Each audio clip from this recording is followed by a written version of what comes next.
Hi guys, কেমন আছো তোমরা? আশা করি তোমরা অনেক ভালো আছো আর আমিও অনেক অনেক ভালো আছি।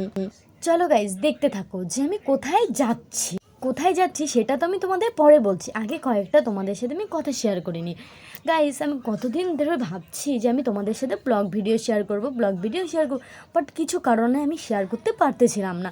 তো গাইস, আমি এখন ভেবেই নিয়েছি যে আমি যেখানেই যাই না কেন আর কী সব করি তোমাদের সাথে ছোট্ট একটা ব্লগ ভিডিওর মাধ্যমে জানাবো।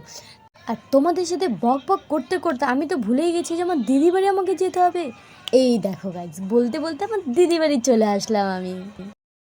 গাইজ, দিদি বাড়িতে চলে আসলাম, কিন্তু এই আয়নাটার সামনে ঢং করা এটা আমার কোনো দিনও যাবে না।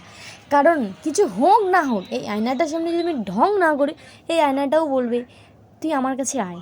তো যাই হোক, অত বক বক করে লাভ নেই।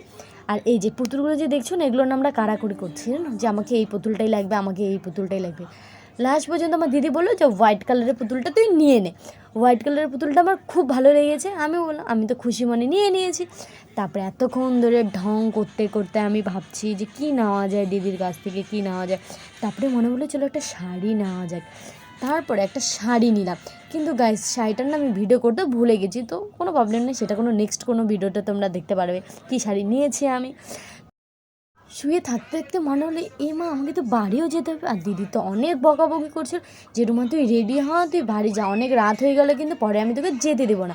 তো গাইস, বাড়ি যাওয়ার জন্য বের তো হয়ে গেলাম, কিন্তু গাইস খুব কষ্ট লাগতেছিল জানো। দিদি বাড়িতে যেতে খুব ভালো লাগে, বাট আসার সময় যে কেন এত কষ্ট লাগে আমি নিজেও ওইটা জানি না। গাইস, তোমাদেরও যদি দিদি থাকে তোমরাও অবশ্য জানিও আমাকে তোমাদের কেমন লাগে, ঠিক আছে? আর গাইস দেখো, এই রাস্তাটাকে খুব সুন্দর লাগতেছিল না গাইস? দেখতে পারতে সেখানে একটা প্যান্ডেল ছিল যে গাইস, ওখানে কীর্তন হবে। তোমাদের যদি কারো শোনার ইচ্ছা থেকে এসে পড়ো। আর দাঁড়াও দাঁড়াও দাঁড়াও, কে কে চেনো এই জায়গাটা আমাকে কমেন্টে জানিও তো, কে কে এই জায়গাটাকে চেনো তোমরা। আর গাইজ, যদি তোমাদের ভিডিওটা ভালো লাগে তাহলে একটা লাইক কমেন্ট করে দিও। আর তোমাদের সাথে বকবক করতে করতে একটা কথা তো আমি ভুলেই গেছি গাইজ, আমাকে তো এখন বাড়ি যেতে হবে। তো গাইজ, আমি তো বাড়ি চলে আসলাম। প্লিজ আমার অ্যাকাউন্টটা একটু ফলো করে দিয়ে আবার দেখাচ্ছে নেক্সট কোনো ব্লগে। Tata, bye, love you all.